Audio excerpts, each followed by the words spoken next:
episode 1. Yo, I'm happy to be here. This is Anthony Lambert. I'm going to be the host of this podcast. And man, I just can't tell you, like, I've been visualizing this whole thing for such a long time, but just never really took the proper action. And a lot about my show is going to be about like the entrepreneurial spirit and taking action on things and just being like following your goals and your passions and how you do that. And I want to tell you a little bit about, the whole get up out of the mud concept, right? And to me, I tell people that, hey, what when you say get out of the mud, what do you mean? Man, what I'm talking about is a whole mindset. Like you got the Mamba, Kobe Bryant mindset.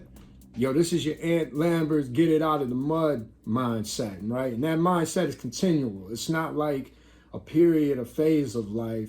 It's like a mindset that you have forever, and you just continue to grow in it and become better and become stronger. And in this world, man, we got to be stronger. Like we going through some shit, right? We're seeing some things right now just in the world of politics and the COVID-19 and, the racial stuff that's going on. Like you got to be strong out here. You can't be weak. And that whole mindset that get it out of the mud is like kind of how I visualize every day that I get up going after things. And I believe everybody's got to get it out of the mud point in their life. Nobody's got a perfect life. I don't care if you come from a whole bunch of money and your parents got everything together and you got a great career and beautiful kids and all this stuff. Man, we all got trials and tribulations, and dealing with adversity is something that I've been able to do in my life. Like there's a lot of people who are terrible at dealing with adversity. I think that I'm good at dealing with adversity, and a lot of that is just my mindset. So the mud, the mud is where you starting from your deepest, darkest place. Some people don't get to the mud until they're 20. Some people go through the mud when they're 9. Some people don't see the mud until they're 40. But we're all going to go through a point in our life where you're going to get yourself into a really, really bad spot that sends you into depression, a depression that makes you feel sad, angry, mad, lost. And I'm just going to tell you my story. I'm going to end it. So one thing that I do in my podcast, I'm nothing scripted, right? I'm just talking off the top of the head every day. And I'm not really ever going to like come at you with, just bullet points of things. Some of it's going to bounce back and forth off the wall a little bit, but I'll always bring it back around to the topic that I'm on. So I need to introduce to the world the get it out of the mud mindset. So that's what I'm going to do today. So when I was 18 years old, I found myself in a situation where I was being incarcerated. And there's a long story that goes before that, but I'm not going to be able to get that all out today. But my mud started, I would actually say the mud in my life started at about 13. And I was telling a dude the other day, like when I look back to 13 and 14 years old, man, I think I was dealing with depression already. I was living out in Wyoming, Michigan. I'm from Grand Rapids, the southeast side of Grand Rapids, Michigan originally. When my parents divorced, my mom moved out to Wyoming. So I ended up going out to Wyoming with her. And, you got to think, I had a white mom. My biological father is black. So my mom is stuck in this time frame, with a boy who's going through puberty. I'm identifying as a black male. And being mixed, man, coming up in the days was different than what it is now. Like nowadays, I pull up to my son's school and there's little mixed kids running everywhere. Like when I was growing up, mixed wasn't even that cool and shit. Like I remember people calling me milkshake, Oreo cookie, all this stuff. One of my first fights, man, was somebody messing with me because I was mixed. So I think an identity crisis was sparked in me early on, even though I didn't know that then. I know it now. But that also led to a whole bunch of things that we'll get into in other shows. But, I think at the time, me and my mother were going through some tribulations, and I found myself kicked out of the house a lot. And, I had a big mouth. I was running in the streets and just getting into things I shouldn't have been getting into. And over that time frame, I just started to get more and more angry. When you're going through puberty, man, there's all these different hormones and chemicals jumping off, and man, I think I was sleeping all the time, and I was mad all the time. And, I look back at that era and I'm like, man, I don't know if pills would have been what I needed. I don't know if therapy was going to be enough, although I think that it probably would have helped. but it did help. Like the depressed mindset really kind of spiraled me into drugs, which was really what led me into the issues I was having that led me to the penitentiary. Now, there's a whole bunch that goes into this because along the way I met a mentor and I met a lot of people and I had a bunch of opportunities that I missed up and I had a bunch of bad things happen to me that I couldn't control or even understand. And I think today where I try to help kids out being a mentor is that I try to emphasize, I can't even say the word right now, empathy. I try to have empathy for the younger kids that are running around the community because I can see a lot of myself in them. And one of the things that I notice in the youth when I like visit schools and I go do motivational talks is the body posture of the people that I'm talking to. Slumped shoulders, head down, lack of confidence, lack of hope, a lack of just having dreams and goals and aspirations. Like there's a time period there that I think like when I look back when I was maybe like 9 or 10 years old, I wanted to be an NBA player. So Michael Jordan had just come into the league. He had the red shoes. He was banging on dudes, laying down on the dunk contest, doing all of that stuff, right? And I wanted to be an NBA player. So I was always out hooping. I go to the parks all day. I'd be in the driveway. And I never forget saying to a family member of mine, they said, well, what do you want to do when you grow up? And I said, I want to be in the NBA. And they were like, are you out of your mind? The NBA? Don't you know that like only 1% just shot me down, man. 9, 10 years old, like killing my dream, right? So then I'm like, okay, well, maybe that ain't for me because only 1%. I didn't even know what percentages were at that time. Shit. So the next thing I wanted to do is the hip hop world was just opening. And if you look behind me, you know what I'm saying? Them major leaders to me, Tupac, Nipsey Hussle, LL Cool J in the corner. I mean, these were dudes that for me, like I looked up to on a major level. Nipsey, of course, that's something newer, but still fell in that path of those type of artists. Hip hop grabbed me really early in life. So then that was my next dream. Okay, I got rid of the NBA, the basketball passion. Now I like music. Man, I go to the store, I get the Right On magazine, the Word Up magazine. I rip out all of the stuff and all the posters and hang them on my wall because I seen something on the Donahue show, right? That said, if you really believed in something and you really wanted something, that you would saturate yourself with it. So on my wall, I had Shaquille O'Neal taped up, Michael Jordan taped up, LL Cool J taped up, all of the people that I looked at as like idols or people of inspiration that I just admired. I put them all over the wall because I felt like if I slept that night, that all of that energy from them would soak into me and it would make me great. This is before I knew about work ethic or practicing, like any of that stuff, right? So the hip hop world comes in and I grab onto that. But hip hop at that time was a little bit different. Like it wasn't all mainstream. People looked down on it, right? Namely white people. Let's just keep it 100, right? They didn't want to hear it. And I grew up in a white household. So I remember having to sneak in my Houdini tapes, sneak in my Run DMC tapes, listening to them on the tape recorder under the pillow when my parents went to sleep. And same conversation. A couple years later, I remember a family member saying, what do you want to do when you want to grow up? Now, at this time, I had books of poetry and raps. I would write stuff. Anything that I was going through, I would express it through the pen and the paper. And the family member asked me again, what do you want to do when you grow up? And I said, you know what? I want to be a rapper. A rapper? You know what the chances are you ever being a rapper? Damn, I can't rap. I can't hoop. I can't do anything, right? So now I want you to think about that. So now you've taken the youngest dream, you've suppressed it, you've obliterated it, you've made them feel like there's no way that I could ever do it. Now I want you to think about this. So then I start to turn away from goals and passions.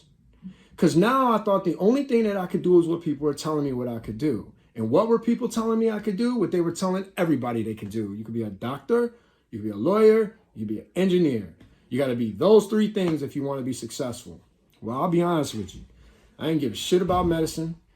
I hated math. And I was breaking the law. So I wasn't going to be none of those three things. So subconsciously, I started to push away from society's idea of what I should be. And I say that because my family and friends, parents, they to me were society because they just kept saying what everybody else was saying and advertising to me. So I ended up falling into the streets, right? And you got to think about this, and you'll learn more about me as the show goes on. But as my parents divorced, I really got caught in a tight spot because my mom was young and was living her life. You know, my dad wasn't my biological dad. He had his own kids he was raising. I kind of felt stuck in the middle where nobody really wanted me. And when I was younger, I would say that to people. I say, hey, I feel like my parents don't want me. And that's nonsense. You're too sensitive. Da da da da da. And so then I would start to say, okay, well, maybe I'm just screwed up in the head, right? Now that I'm older, though, I can look back and I can see why I felt the way that I felt, and it was justified. Yours was probably justified as well, because you can't tell somebody how to feel. You can't control what somebody else's feelings are about you or about anything for that matter. So I found in the streets a whole bunch of other kids who were like me, right? Most of them, parents were working all day. We were running the streets. We're rapping, we're playing basketball, like all the things that I like to do were being done out there. The problem with that is there's a whole bunch of other shit that was going out there in the world too that I wasn't prepared for or had the mindset to conquer, to understand the dangers or any of that. So now you got a 14, 15-year-old boy running around in an area with no dreams, no passions, with a whole bunch of other kids with no dreams and no passions, no mentors, right? No real guidance. The way the economy was back then, it took my mom had to work all the time, man. From the time I got up in the morning, she was going to work, I was out in the streets. You know, she get home late, she still got to live her social life. I'm by myself, right?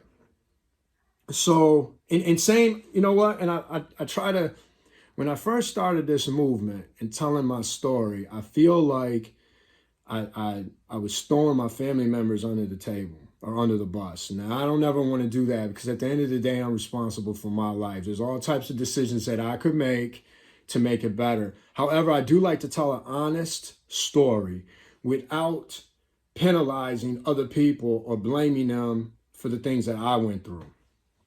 So I want to make that clear because I know I got families going to be listening and watching, and by no means, and I have a great life. So somebody did something right along the way, right? Mine is just more about my feelings of how I got to where I got. And so now I'm in the streets, right? It's the 90s crack era, man. I don't ever like to really talk politics because I don't believe in politics. I'm not a big fan of the government. I feel like every day I get up, I'm not living for the president. I'm not living for nobody but my motherfucking self. And I refuse to get up and give anybody praise. Like I hear people every day, you know, my life would be better if this president was here. Or I can't do this because this happened and this happened with the government and they ain't giving me this. And fuck that shit. I don't subscribe to none of that shit. When I get up every day, I know that God gave me one life. I got decisions that I have to make. There's all type of roadblocks and all these different things that come into play, but I have to make decisions for myself. I'm not making it for Trump. I'm not making it for Obama. I'm not making it for none of these bums. At the end of the day, everything is on me because if God shuts the lights out on me, I'll look pathetic thinking my life wasn't shit because the president was right. So with that said, see, I can bounce off and shit, right? The crack era of the 90s was so detrimental to the black culture that I feel it set us back 50 to 100 years, right? I remember walking up on the block and it being no problem to come up with some crack rocks to stand out and sell to people who were driving by and getting them. And I'm living in an area that was struck by poverty. I'm from the southeast side of Grand Rapids. It was poverty at that time. And I just remember how fast it was moving and how aggressive it was. And I watched a bunch of people with hoop dreams and football dreams slowly start to fade off and become drug dealers to buy the shoes and the things that they seen on TV because they programmed us to be consumers at a young age So we're actually risking our life, our one life, for a pair of Jordans or Mercedes Benz, whatever it is that you want. The mindset in there, man, is just deadly, right? Because what you're dealing with is every day you're seeing people that are addicted to drugs, and you're dealing with young kids that are feeding that addiction to escape poverty, right? It's like, when I look back on it now, it's like a lot of business movements and consumer movements, the same things you see in white collar society. However, it's really damaging, right? And the things that I seen out in them streets, I'll never forget. Like, I got demons from them time frames. I've been thrown in a trunk and tied up, and I've been robbed, I've been beat up and jumped.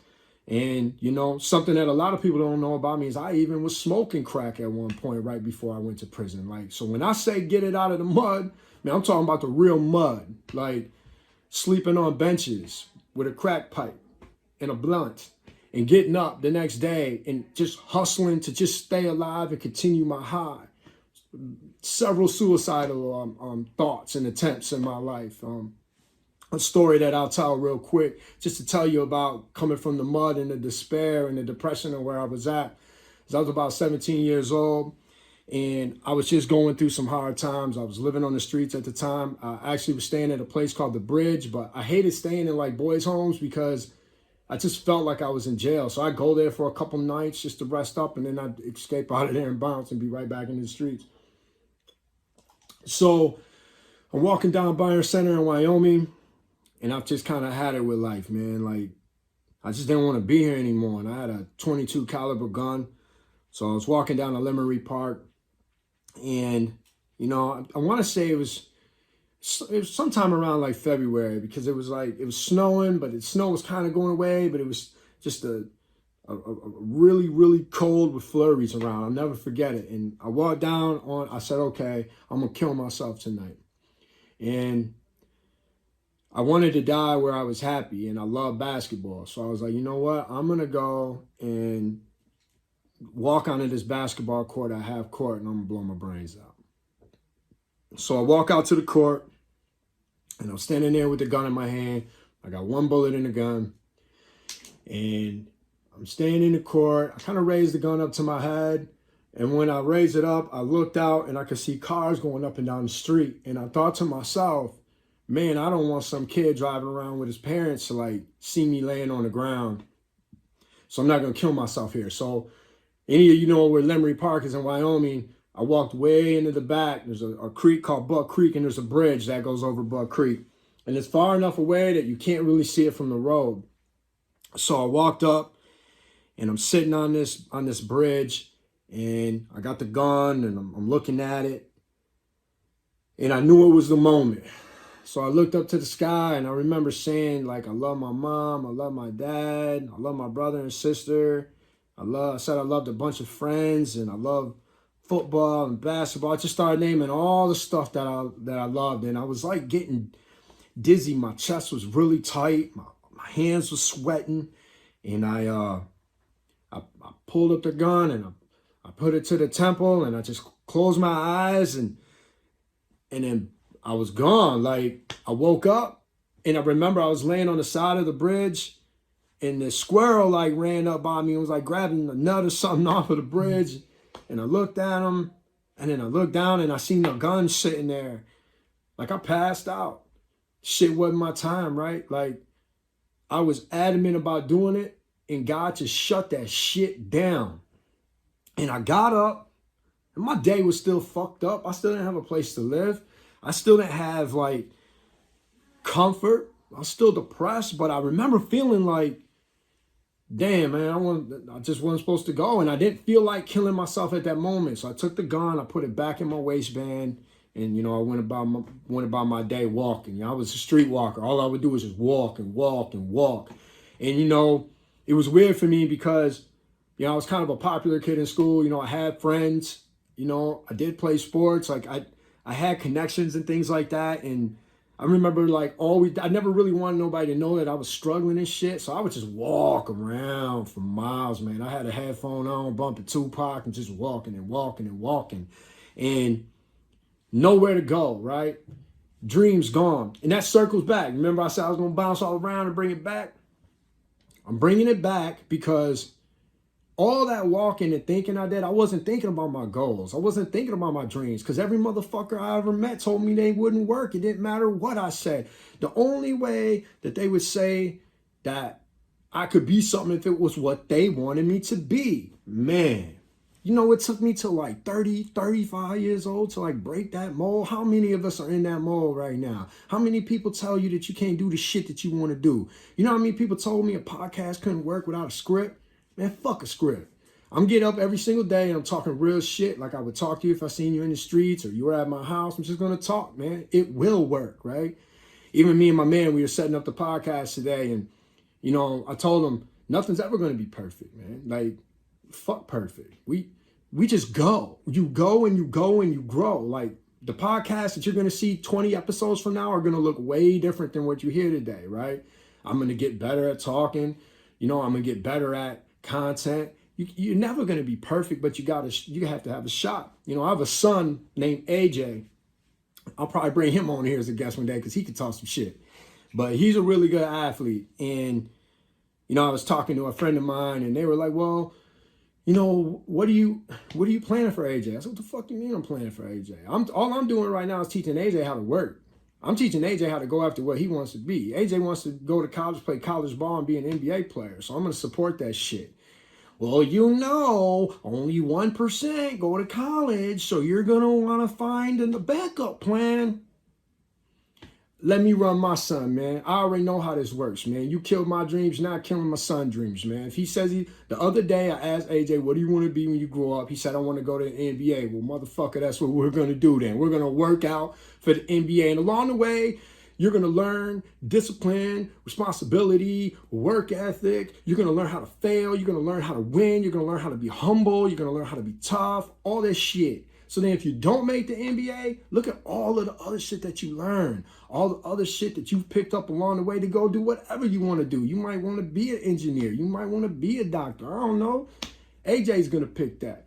But what I'm doing right now is setting the tone with him so that he understands, man, none of this shit is easy, right? It's 1% to make it in. I mean, I seen a stat, I can't remember what the percentage was, but it was like just to be born was a crazy percentage chance to even be born in this bitch. So why wouldn't you be taking your shot?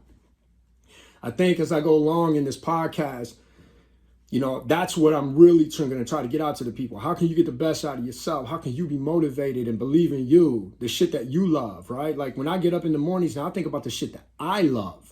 The things that I want to take a shot at. And I know, you know, I'll be on social media and I'll be showing what I'm doing. You'll be a little punk ass haters that will get on there and be like, well, you can't do this or don't forget to do that. Whole bunch of people telling me how to do some shit that they never did. Or mad at me and shit, hating on me and shit because they ain't got the nuts to go out and try the things for themselves. And you're going to see a whole bunch of that. Like, it took me years to understand how that worked. Man, that shit used to get me depressed. Like in the beginning of my real estate career, they told me, hey, you better go sell houses in Muskegon Heights with the black people. Them are going to be the ones who are going to buy houses from you. Made me feel like I couldn't sell $1 million house. Made me feel like I couldn't work with white people. You know what I'm saying? What the fuck? Why do I have those limitations? You have them limitations. I don't have them limitations. I got a whole bunch of white friends, a whole bunch of millionaire friends. I got a whole bunch of black millionaire friends. I got a whole bunch of poor friends, white and black. I got a bunch of skinny friends, a bunch of fat friends. Man, I'm cool with everybody, man. I can be and do exactly what I want, but it's up to me to do it. Like, people projecting their fears and their things off on you will affect you if you let it affect you. And man, it ain't like I'm perfect, man. I'm still out here struggling and grinding on the hustle, man. I have not hit my dreams. My dreams are like way the fuck over there. I'm just getting running, right? I know that what my goals and visions are, but now I want you to think about all these kids that are walking around the streets in the community that you're in, every community that you're in. It ain't just in Grand Rapids. It ain't just in Muskegon Heights. It ain't just Detroit. Motherfucker, it's in Byron Center too. It's in Granville too. It's everywhere, right? Kids just walking and walking and walking. No dreams, no goals, no aspirations, no guidance. And you want no crime. Come on, man. Like all this stuff comes together, man. So for me, I want my voice to be, so I went to breakfast with a friend today and he said to me, you know, you feel like God might have put you in a lane, you know what I'm saying, to be an inspiration or just have some type of influence. That's what the word was, influence over people. And I told him, I said, man, we all got influence, bro. We all got a story. But a lot of us block our own influence and we block our own story because we've been told that we can't do shit. How many people have picked their kids up every day and said, I'm going to help you be the best that you want to be at what you want to be? We try to pick the shit for them, you know? I've never once like pushed real estate on my son or to be a public figure. I've never pushed any of that on my child. Like, what do you want to be, AJ? And I'm going to help you do that. So now we have to think about, there's a whole bunch of kids out here that just don't have the father figure. And that's going to be another topic for a show too, because being a father, that's who I relate to. I can tell you that mothers are important, but I can really tell you how important a father is. And here's a good example. I tell this to people sometimes, and they don't want to believe it because they be wanting to hate. But they see my son playing sports, and they see him succeeding. And people will tell me, man, he's going to be a star, dude. He's going somewhere. Me and AJ's physical makeup and athletic makeup is 100% identical. I was the exact same as what AJ was. I could run like AJ. I could jump like AJ. I could throw like AJ. I didn't need a lot of practice. I was dunking by the time I was in 8th grade at 5'10". Them things were natural to me. Whether you want to believe it or not, the ones who are around, they know what's up. Now, I want you to think about the time that I put in with AJ to take his abilities and help mold them, right? Help him get the right diet, help him get the right exercises, help him have the right mindsets, which is the top of it all. So now you see AJ in that light and you say, oh, well, he's great. Now, I want you to look back to me, right? I didn't have anyone that was in my life that was working basketball with me. Nobody was getting me up at 7 in the morning and saying, get out on the track, let's run a 400. Get up outside and shoot. You want to go to the NBA, Tony? Then get outside and shoot 100 layups left hand, 100 layups right hand, and 100 free throws. Do it. I didn't have anybody doing that for me. So what happens is the talent, the natural talent that you may have, you never ever get to see the potential, the full blossom of that because it never gets worked on because we all have a talent. Everybody has a talent. It doesn't always have to be athletic. It doesn't have to be music, right? Like I would say one of his best talents that he doesn't even know is like he has a really good memory. Like this dude remembers every fucking thing, man. Like you can't, whatever you say, I promise you 20 years from now, he gonna get that $20 I owe him. He gonna remember that. He gonna remember that shit. And so what do we do with them talents though?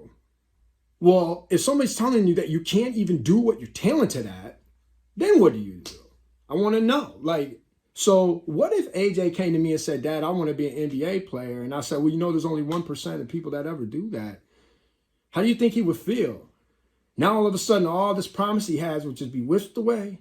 And now he'd be out there searching for the next thing. But maybe that was his thing, right? Maybe it wasn't your thing, right? But maybe that was his thing. So I say that because that's what I see a lot of in the community with youth. There's a whole bunch of kids who don't have goals. They don't have dreams. And it's not that they don't want them. It's because you won't fucking let them have it. You always got to say some shit. You always got to be like negative on every single thing. I think what I want to do is come back to the community and say, yes. I want to give a whole bunch of yeses. Yes, you can. And this is what it's going to take. Yes, I'll help you. Yes, I'll connect you. Yes, I'll support you. Yes, I'll tell you good things about yourself. I'll give you all the reasons why you can do it instead of all the reasons why you can't, right? Now, think about this too. And I'll probably wrap this up here for episode 1. Like I said, I'll get better, man. I ain't perfect, man. So just take my shit and get out of what you must. If you don't get nothing out of it, then don't worry about it. But if you do, I want you to think about how many people are around you every day that just have a mentality of no. It doesn't even have to be like directed to you. Someone that maybe sees a celebrity on social media and says, no, that can't be true about that person. They could never do that. Or no, this person isn't going to make it happen. Like I remember, I'll even use Donald Trump, right? Like when he was running for office, everybody's like, no, there's no way that guy's going to do it. Bam! Now look at your ass, right? So now it's like, how did he do it? That's usually what happens is you end up, when you decide that you're going to do what you want to do for your life, your soul, your passions, and your heart and your love, at that point, you decide that you're going to work for it, you won't even hear that shit. And I got a whole bunch of friends of me that was like, well, this guy told me I couldn't do it because he did it this way. And man, you're not him. All right? They're not you.